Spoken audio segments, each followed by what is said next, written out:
There is a specific kind of silence that arrives after a lifetime of noise. It is not the silence of peace. It is the silence of holding your breath. It is the silence of a dam holding back an ocean. You look calm on the outside. To your friends, your colleagues, perhaps even your family, you are the rock. You are the one who handles the crisis, the one who doesn't flinch when the bad news comes, the one who always has a plan when the world catches fire. But they don't see the cost of that stability. They don't see that a bridge holding too much weight doesn't explode. It just folds, quietly, inwardly. If you are listening to this, chances are you have gone through too much. And the tragedy is not just what happened to you, but what it turned you into. It turned you into a fortress. You have learned that the only person you can truly rely on is yourself. You have learned that vulnerability is just another word for exposing your throat. You walk through life with a heavy, invisible armor, wondering why you are so exhausted even when you have done nothing physically tiring. You are tired because you are constantly defending a castle that isn't under attack anymore. Let's talk about the symptoms that nobody sees. Let's talk about the truth of your daily existence. The first thing that happens when you have endured too much is that your relationship with time changes. You don't live in the present. You live in the anticipation of the next impact. You are constantly scanning the horizon for the next disaster. This is not anxiety in the way people usually describe it. It is a calculated, cold assessment of threat. You walk into a room and you immediately know who is angry, who is lying, and where the exits are. You track the mood shifts in a conversation like a stock market ticker. You notice the slight change in someone's tone, the micro-expression of irritation, the delay in a text message. You do this because, at some point in your history, not knowing was dangerous. Perhaps you grew up in a house where the emotional weather changed without warning. A father who was laughing one minute and screaming the next. A mother who was affectionate in the morning and cold as ice by noon. Or perhaps you went through a relationship where the rules kept changing, where safety was a privilege that could be revoked at any moment. So, you learned to be a weather reporter for emotional storms. You learned that if you could predict the bad thing, maybe, just maybe, you could prevent it. But here is the catch. This hypervigilance, this constant scanning, it burns energy at a rate that is unsustainable. It is like driving a car with the emergency brake pulled up. You are moving forward, yes, but the friction is destroying the engine. You wonder why you can't focus on a book, or why you feel irritable when things are too quiet. It's because peace feels suspicious to you. Chaos is familiar. Chaos is a map you know how to read. Calmness. Calmness feels like the water receding before a tsunami. You are waiting for the wave. Stop. Take a breath. Let that sink in. You are not broken because you can't relax. You are simply a soldier who hasn't been told the war is over. Let's go deeper. Let's look at the way you handle independence. People admire you for it. They say, "You are so strong, you never need anyone." And you smile, and you say thank you, but inside, you know the truth. Your independence isn't a preference. It is a trauma response. It is a survival mechanism called hyper-independence. Somewhere along the line, you learned that asking for help was painful. Maybe you asked for help once, and you were mocked. Maybe you showed a need, and it was used against you. Maybe you were the child who had to parent your own parents, fixing their problems, managing their emotions, cleaning up their messes. You learned a brutal lesson: needs are liabilities. If I need nothing, you can't hurt me. If I do it all myself, I can't be disappointed. So you become the universal donor. You give time, you give advice, you give money, you give emotional support. You are the therapist for your friends, the problem solver for your boss, the stabilizer for your family. But when the tables turn, when you are the one staring at the ceiling at 3 a.m. with a chest full of panic, you lock the door, you turn off the phone, you disappear. You would rather suffer in absolute agony alone than risk the humiliation of being a burden. You have convinced yourself that your value lies in your utility. If you aren't useful, if you aren't strong, then who are you?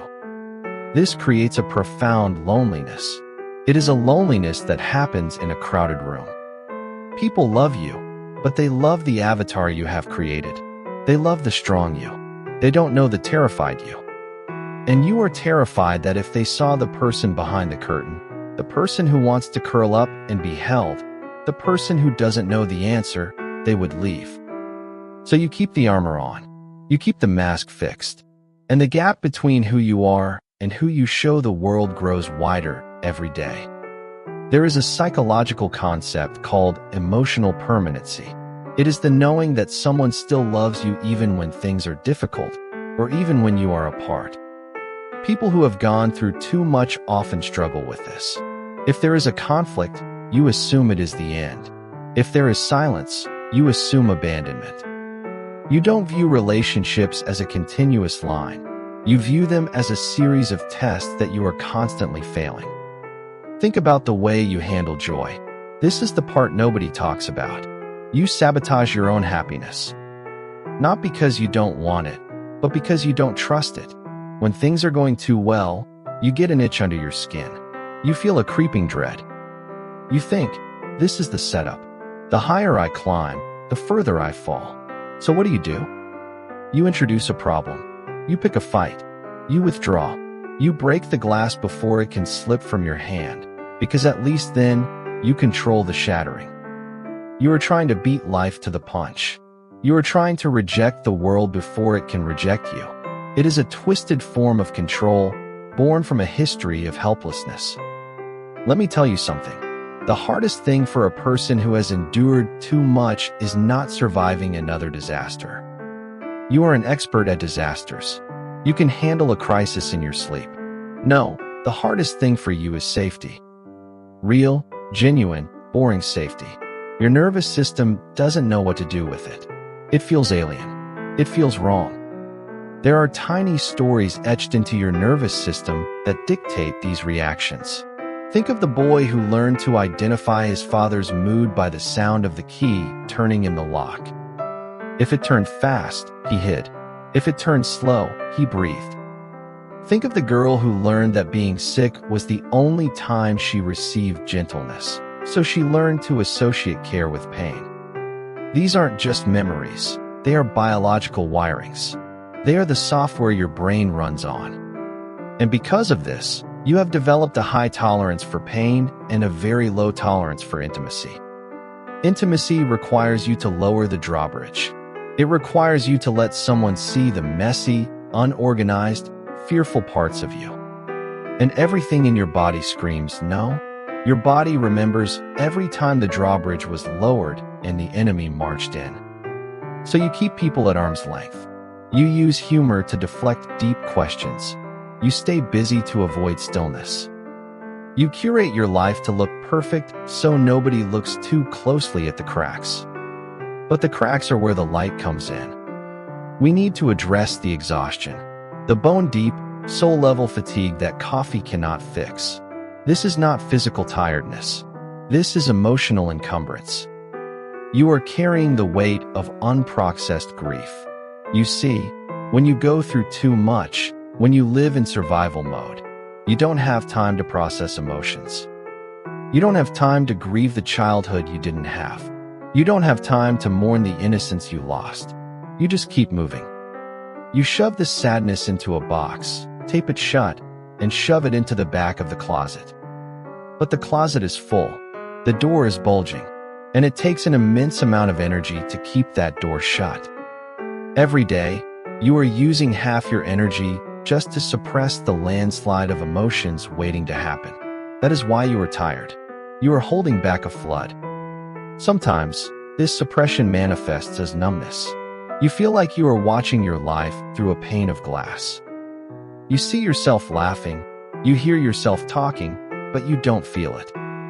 You have turned the volume knob down on your emotions to avoid the pain, but the problem is, you cannot selectively numb emotions. When you numb the pain, you also numb the joy. You numb the excitement. You become a gray ghost in your own life, existing but not truly living. You are safe, yes, but you are also hollow. Let's pause. I want you to look at your hands. These are the hands that have held things together when they should have fallen apart. These are the hands that have wiped your own tears when nobody else was there. You have done a magnificent job of surviving. You really have. You deserve credit for that. But survival is not the destination. Survival is just the vehicle that got you here. It is time to park the vehicle and get out. So how do we shift? How do we move from the person who has gone through too much to the person who is finally free? It starts with a terrifying word, surrender, not giving up. Surrender means stopping the war against yourself. It means admitting that you are tired. It means acknowledging that the armor that saved your life is now suffocating your soul. You must begin to challenge the narrative of the strong one. You have to practice the art of being the human one. This means starting small. It means admitting to a friend, "I'm having a hard time today." It means letting someone else pick the restaurant. It means saying no when you are overextended without offering a 5-paragraph apology. It means letting a text message go unanswered for an hour because you need to rest. These sound like tiny things. To you, they will feel like jumping off a cliff. Your brain will scream that you are being selfish, lazy, or ungrateful.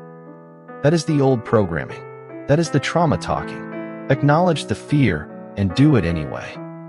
You have to learn to re-inhabit your body. Trauma disconnects you from the neck down. You live in your head, analyzing and predicting. You need to come back to your senses. Feel the ground under your feet. Feel the temperature of the water on your hands. When you feel the anxiety rising, instead of analyzing why you are anxious, focus on where you feel it. Is it a knot in your stomach? A tightness in your chest? Observe it without judgment. Say to yourself, "I am safe right now. The danger is in the past. I am here, in this room, and I am safe." This is called reparenting. The child inside you, the one who was scared, the one who was forced to grow up too fast, is still there. That child is still waiting for someone to say, "I've got this. You can rest now." You have to be that person. You have to be the protector you never had. When you feel the urge to overwork, you have to be the parent who says, "No, it's bedtime." When you feel the urge to isolate, you have to be the parent who says, "Let's go outside and see the sun." You must also learn to grieve. This is the painful part. You have to mourn the version of you that never got to exist. You have to mourn the years you spent in fear. You have to mourn the love you didn't receive. Cry for it. Scream for it.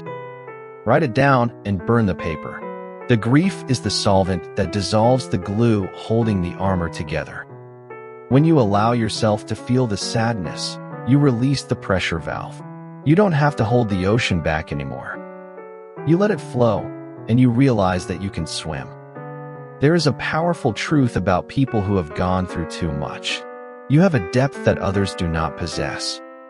You have a capacity for empathy that is boundless. You can see pain in others before they even speak it.